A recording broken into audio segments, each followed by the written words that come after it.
Hola, estamos en el programa Para Compartir de Sil Romero y Pato Brusa, que se emite desde La Plata, Argentina, para el mundo. Soy el Villorio y como habrán podido advertir, este segmento a mi cargo no tiene una estructura inamovible. A las entrevistas mantenidas con prestigiosas personalidades que nos visitan, hemos agregado otras, imaginarias, porque solo pueden concretarse en la mente. Sin embargo, no serán menos reales, dado que las respuestas les pertenecen a quienes siguen siendo inmortales, porque siguen viviendo a través de sus obras. Hoy me atreveré a charlar nada menos que con Hermann Hesse. ¿Qué les parece? Contando con la valiosísima e imprescindible colaboración del profesor Raúl Cortés, quien se pondrá en la piel del genial escritor. Hermann Hesse, uno de los mejores escritores de todos los tiempos, no necesita presentación. Alemán de origen, suizo por adopción, nació en 1877 y murió en 1962. Obtuvo el Premio Nobel de Literatura en el 1946. Su vasta obra ha sido traducida a 60 idiomas y los millones de ejemplares de libros suyos vendidos en el mundo dan cuenta de un éxito y una vigencia que reconoce muy pocos antecedentes. Bienvenido, Germán. Espero que no te hayas ofendido, pero hace algunos años yo escribí en una revista cultural una nota sobre una de tus obras, creo que era el juego de Avalorios, y ahí destaque tu cualidad de viejo eternamente joven. ¿Pero por qué? Porque estaba haciendo alusión precisamente a tu vigencia, a esa virtud suya de permanecer intacto a través del tiempo, esa vigencia, y de convocar a la lectura entusiasta a jóvenes generaciones, sin perder actualidad. Y ahí va entonces mi consabida primera pregunta. Sé que dominas varios idiomas, pero te ruego que nos hables en español. ¿Cómo fue el despertar de tu vocación como escritor? A edad muy temprana yo ya había aprendido, por suerte, las cosas importantes y valiosas de la vida antes de comenzar la escuela. Después a eso se sumaron las materias del colegio, que me resultaron fáciles y entretenidas. Disfruté mucho del latín y comencé a escribir indistintamente versos en ese idioma o en alemán. A grandes rasgos, durante los primeros años escolares, fui un buen alumno. A partir de los 13 años tuve en claro que quería ser poeta o no sería nada. Pero a esta claridad no tardó en sumarse otra dolorosa. Una persona podía querer convertirse en maestro, pastor, médico, artesano, comerciante, también músico, pintor o arquitecto. Había un camino para todos los oficios del mundo, requisitos previos, una escuela, clases para principiantes. Solo para el poeta no existían.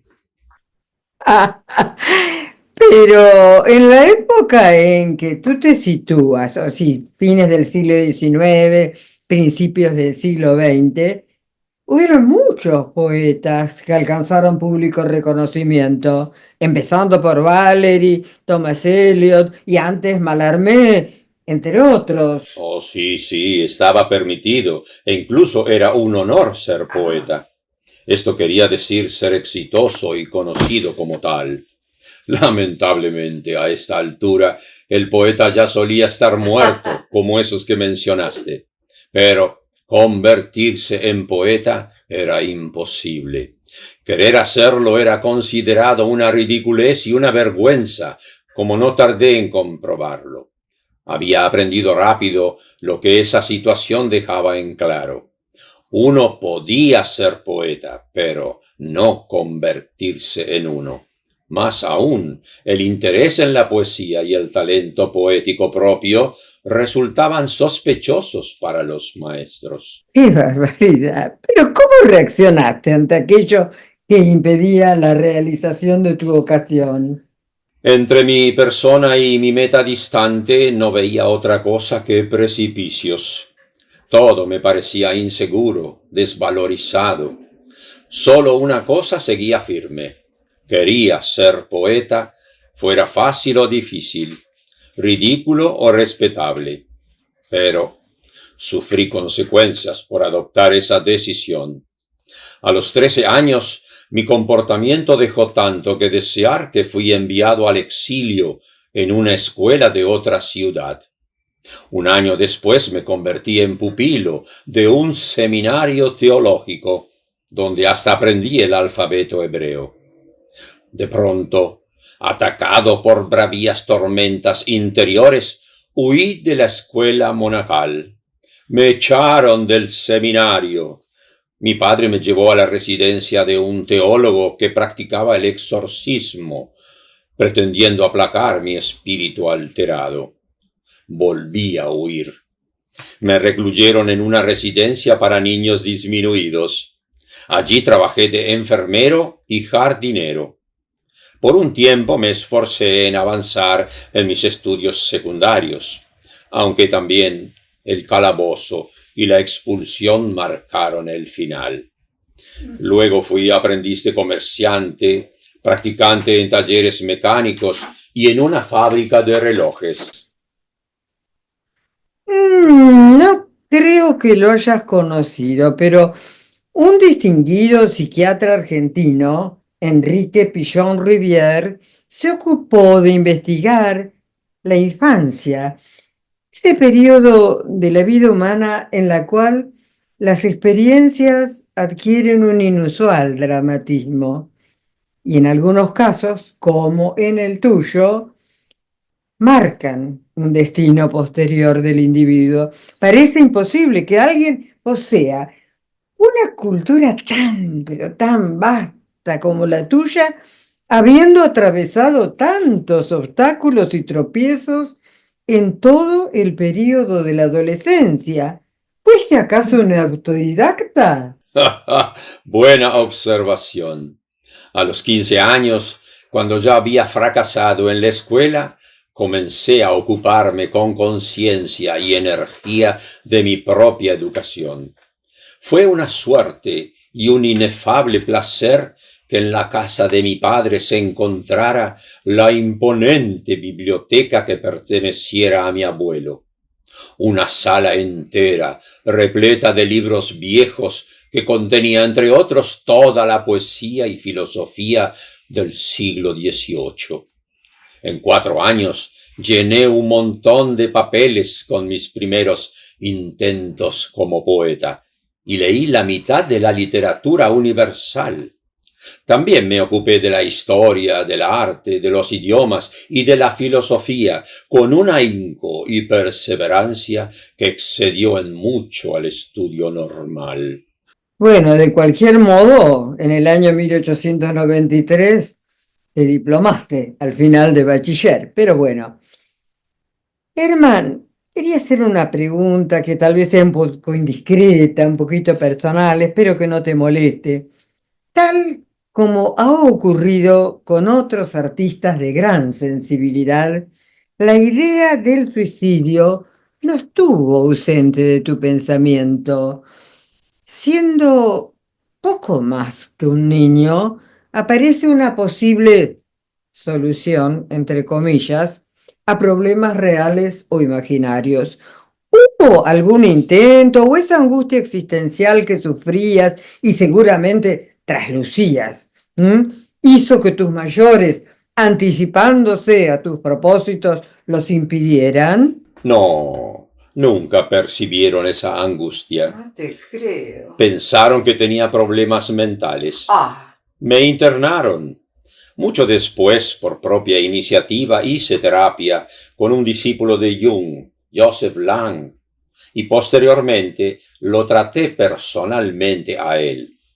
Urdimos entre ambos algo muy parecido a una amistad. qué bueno.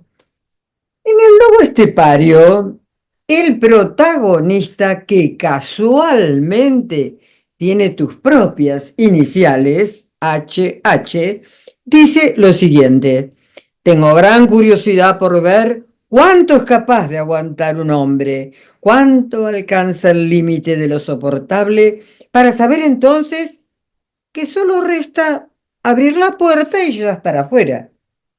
Parece plantearse un cruel desafío permanente.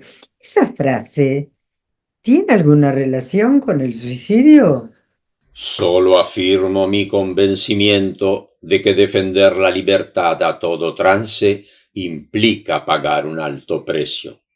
Ahora bien, tal vez corresponda aclarar, ¿por qué no me ahorqué cuando era seminarista, a pesar de que en varias ocasiones tuve el impulso de hacerlo? No tengo razones para alegar por no haberlo hecho.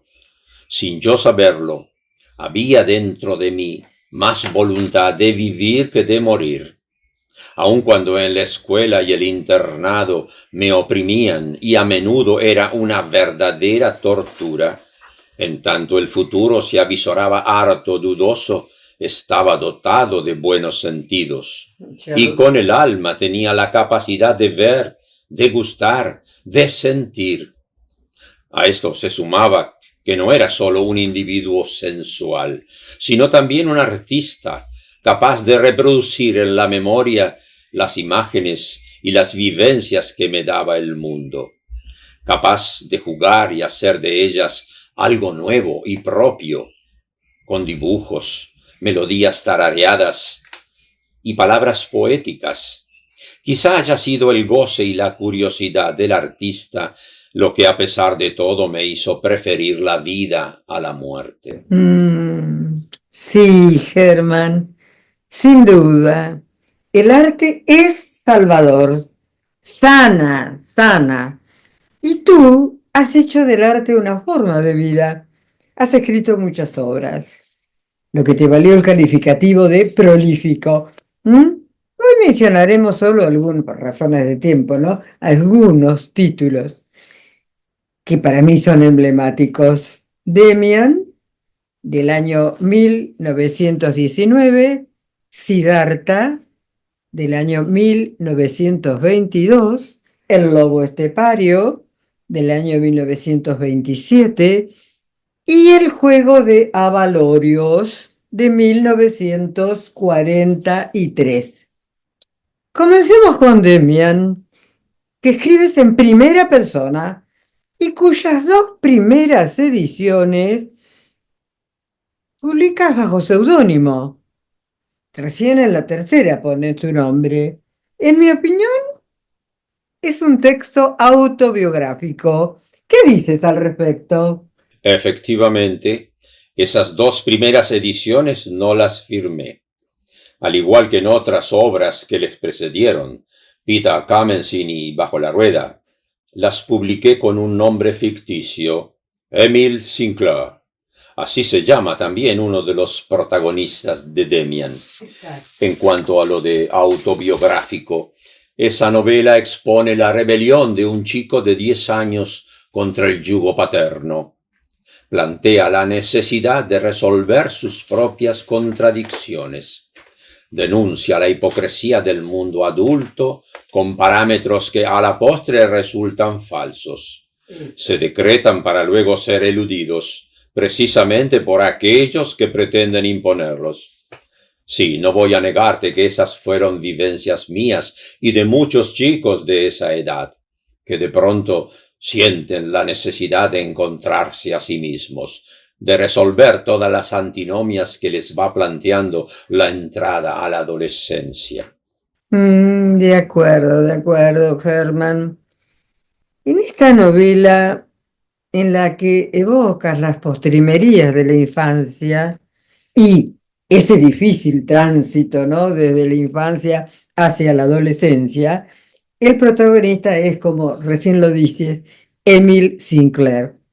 Sin embargo, el título de la obra es el nombre de otro niño, Max Demian, cuya personalidad, bueno, revela una madurez impropia de su edad y es quien influirá decisivamente en Emil, terciando en la lucha que libra consigo mismo en la pretendida búsqueda de la verdad. Hay otros personajes que también gravitan en la historia, como Eva, la madre de Demian, de la cual Emil cree estar enamorado. También Pistorius, el músico de la iglesia, que en cierto momento apoya y estimula a Emil. ¿Cómo relacionas esta historia con mitos bíblicos que Demian reinterpreta para Emil, procurando ayudarlo a despertar? Así como el conocimiento, o sea, el despertar del intelecto, es mostrado por la Biblia como pecado, representado por la serpiente en el paraíso, también la hominización, la individuación, el abrirse paso el individuo para separarse de la masa como personalidad, siempre es visto por la costumbre y la tradición con desconfianza. Del mismo modo, el enfrentamiento entre el adolescente y la familia, entre padre e hijo, algo natural y archi antiguo, Lógico. es considerado, no obstante, por muchos progenitores como una insólita rebelión. Exacto. Los mitos de la Biblia, como todos los mitos de la humanidad, serán útiles en tanto nos animemos a interpretarlos personalmente para nosotros y nuestro tiempo. Entonces pueden llegar a adquirir mucha importancia. En cuanto a Demian y su madre, quiero aclararte que son símbolos, es decir, abarcan y significan mucho más de lo que es accesible a la observación racional. Son conjuros mágicos. En el mundo de los Demian no hay ideales realizables. Allí los ideales no son órdenes, sino un intento de servir a la vida en formas que no podemos menos que reconocer como imperfectas y necesitadas de eterna renovación. El sendero de Demian no es claro y despejado. Requiere abnegación y también exige estar alerta, desconfiar, autoexaminarse. No protege la duda, al contrario, la provoca. Este no es un sendero para hombres a quienes se pueda ayudar con órdenes e ideales claros, unívocos, estables. Es un sendero para desahuciados, para quienes desesperan ya de la interpretación única de los ideales y de los deberes, para quienes tienen el corazón inflamado por las necesidades de la vida y la conciencia. Hubo comentaristas de tu obra, como lo recordarás el chileno Serrano, que interpretaron que Demian no es realmente un ser físico, sino que es el propio Emil Sinclair, su yo más profundo, esa especie de héroe arquetípico que mantenemos oculto en el fondo de nosotros mismos. Como muchos otros estudiosos de tu obra, analizó esa escena final en la cual Demian, o su espíritu, besa a Emil, que está agonizante, diciendo que ese beso es de su madre Eva. Y además le pide que cuando necesite de él, no lo llame, sino simplemente lo encuentre dentro de sí mismo. Así como lo pones en boca del protagonista en introspección, Emil ve su propia imagen identificada con la de Demian. Te reitero, querida Elvira, que Demian es un personaje simbólico, pero también es real. En 1922 publicaste Siddhartha. Parecería una historia ajena a la tradición occidental. Se desarrolla en la India y se emparenta con la religión budista. Un viaje tuyo a Oriente en el año 1911. Recorriste Ceilán, India, Singapur, Sumatra.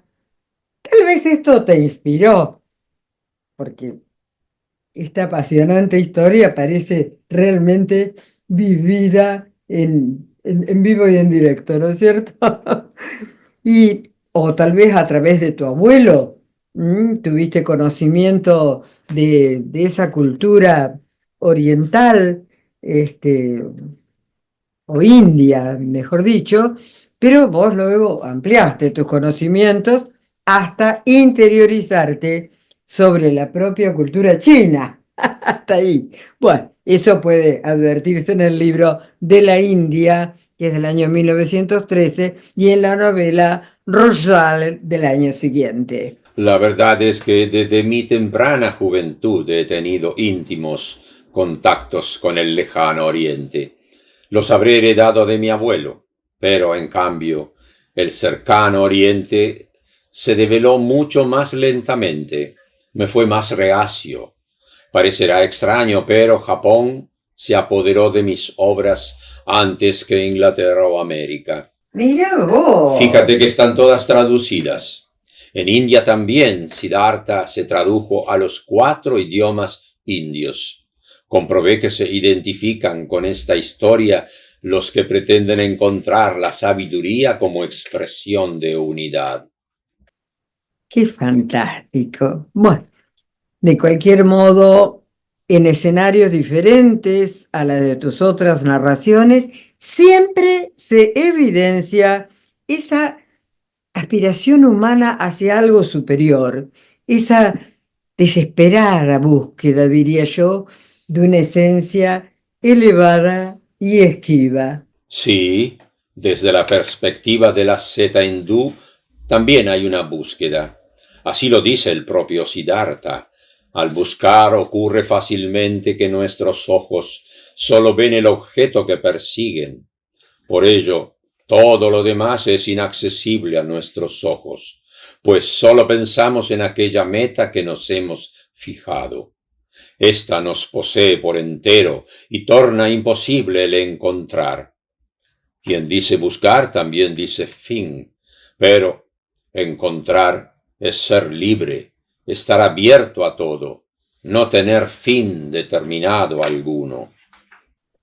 Parecería que a través de la literatura has formulado una doctrina que marca una forma de vivir y de sentir. No, de ningún modo.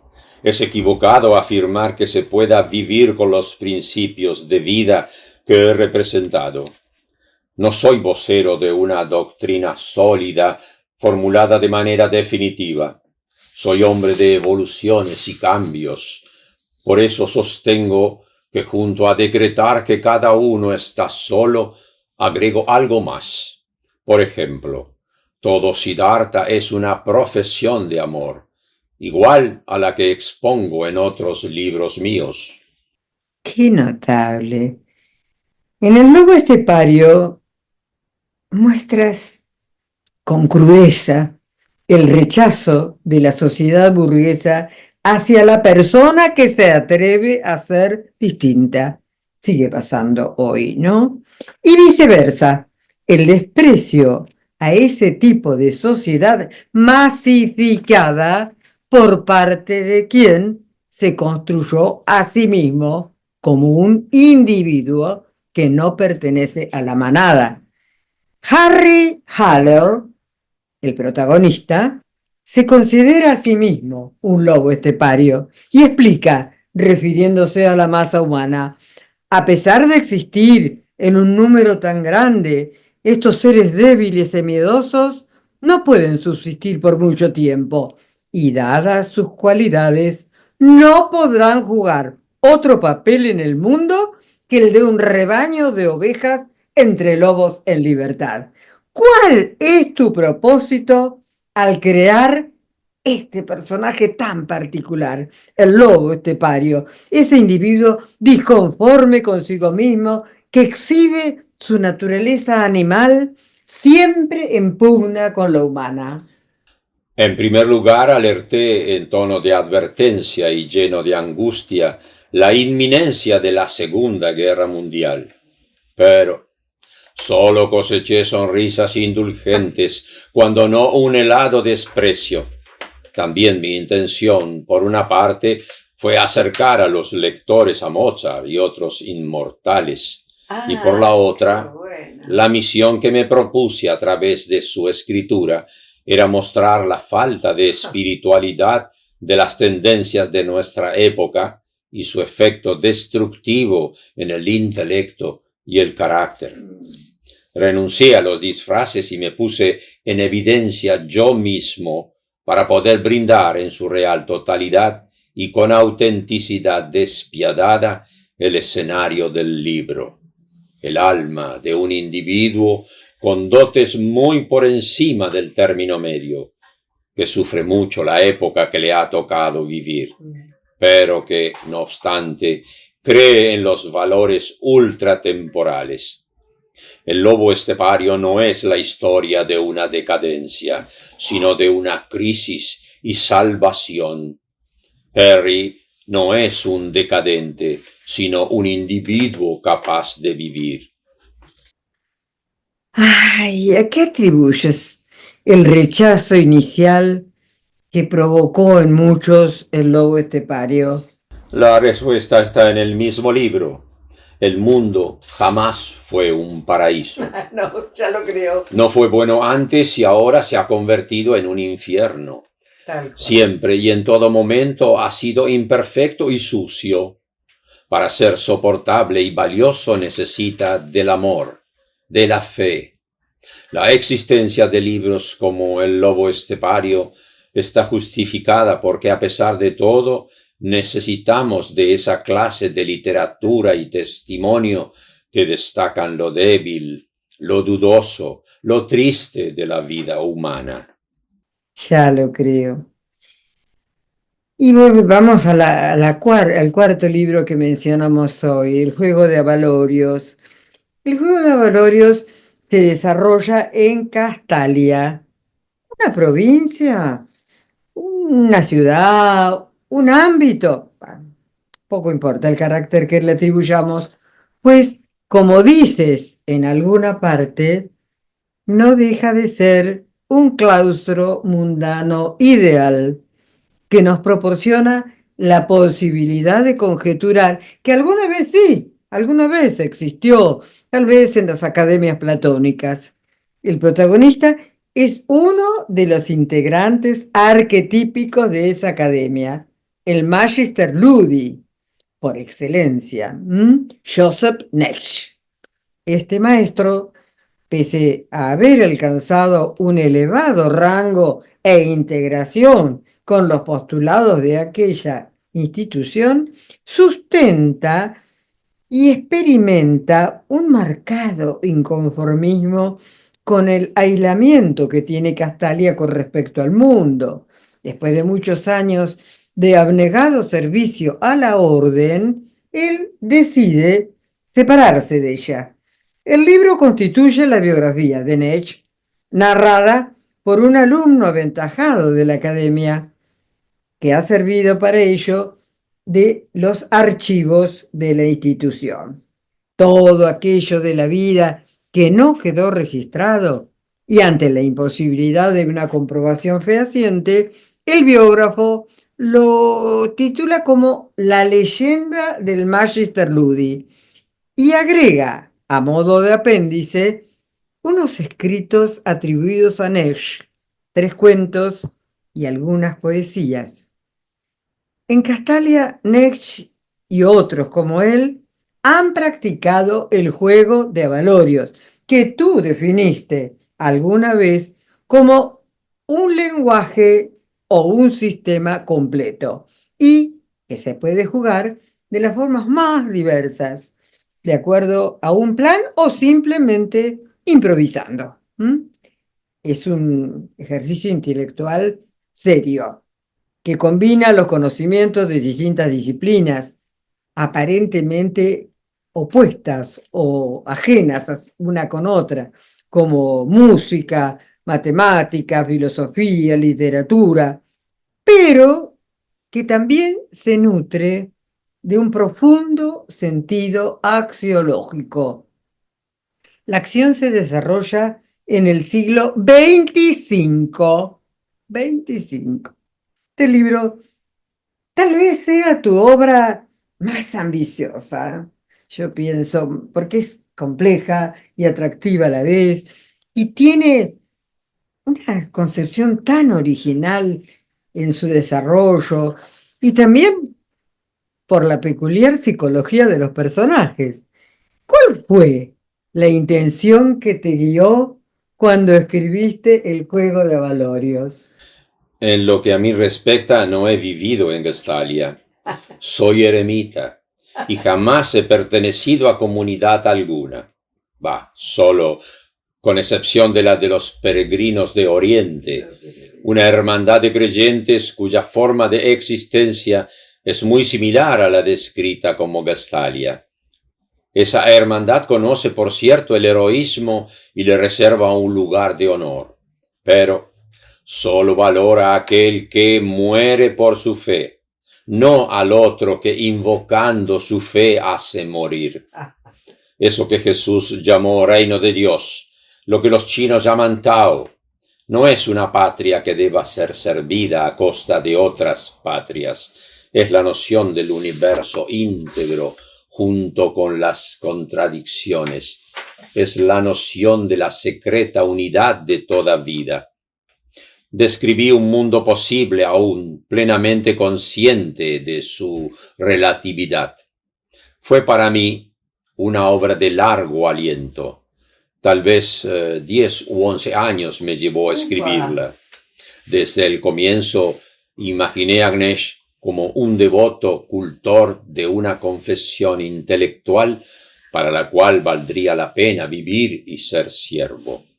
Te aclaro que después de mucho meditarlo, he llegado a la conclusión de que Gestalia no es una utopía, sino también una realidad, pues desde hace mucho tiempo han existido y con frecuencia las órdenes, academias platónicas, las escuelas de yoga y todas esas cosas. El final de la biografía, esta biografía de Joseph Nash que estamos hablando, tiene un desenlace inesperado, por lo menos para mí, ¿no? Sorpresivo. Diría yo que parece cortar abruptamente la historia. ¿Qué significado pretendiste atribuirle? Naturalmente la muerte de Ganesh puede tener muchas interpretaciones. Para mí la fundamental es la del sacrificio que cumple con valentía y gozo, tal como yo lo considero, no interrumpe de ese modo su obra como educador en el adolescente, sino que la termina, en cierta forma la completa. Me gusta que me hayas hecho esta explicación. Pese a que las reglas y características del juego de Avalorios requieren años de estudio para ser conocidas y practicadas, ¿nos podrías proporcionar una pequeña síntesis de su significado?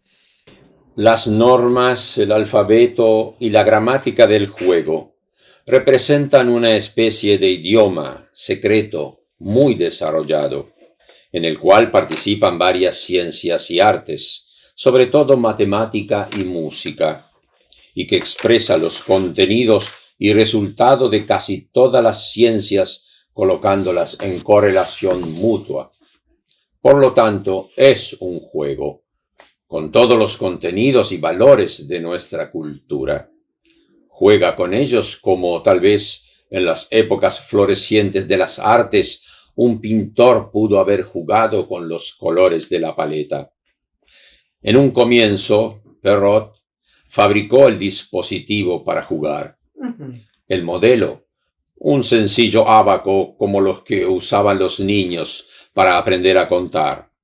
Un marco de madera o de metal, con algunas docenas de alambres rígidamente tendidos, en los cuales se podían acomodar corriendo las cuentas de vidrio de diversos tamaños, colores y formas insertadas en ellos. Los alambres correspondían a las líneas del pentagrama, las cuentas a los valores de las notas, etc. Y de esta manera, con abalorios, construía, variaba, transportaba, desarrollaba, cambiaba citas musicales o temas musicales y los contraponía o combinaba con otros. Qué fantástico debe haber sido realmente. Cuesta imaginarse todo eso, pero debe haber sido esa concepción universalista, ¿no?, de la cultura, algo maravilloso.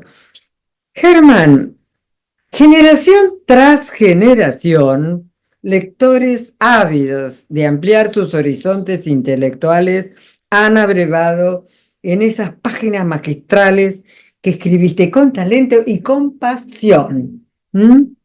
Solo he mencionado 4 libros, porque tienes muchísimos, pero por razones de tiempo no podemos más. Obras que son emblemáticas, como dije hoy, con personajes distintos totalmente, narradas en épocas diferentes, porque unas en el futuro, 2 siglos al futuro, otras realmente, y sin embargo, en todas ellas se percibe una carga simbólica en los seres que las atraviesan enigmáticamente a esas novelas, en la búsqueda permanente de sí mismos. Parece que ese es el eje, ¿no?, revelador. Siempre está presente tu preocupación por revelar el verdadero sentido de la vida, soslayando lo falso o superficial. Hay, vuelvo a decir, un hilo conductor que vertebra toda tu obra. ¿Qué opinas? Un autor es como una madre. ¡Ay, qué bueno! Para mí, Cute, Demian, Siddhartha, el lobo estepario, son cada uno hermano de los demás. ¡Qué bueno! Cada uno variación de mi tema. Te aclaro que vivieron en mi contemporaneidad personas a las que amé, veneré y de las que reconocí entonces su absoluta vigencia y nobleza. Pero la mayoría de los individuos con los que en otro plano compartí mi existencia, cuya obra y ejemplo significaron algo para mí, ya no vivían en el sombrío presente que me tocó recorrer, sino en un plano ultratemporal. Los he llamado los inmortales, entre ellos Bach, Jesús, Lao Tse, Buddha, tanto como Giorgione, Corot o Cézanne, aquellos que se conservarán siempre vigentes al cabo de decenios, centurias o milenios.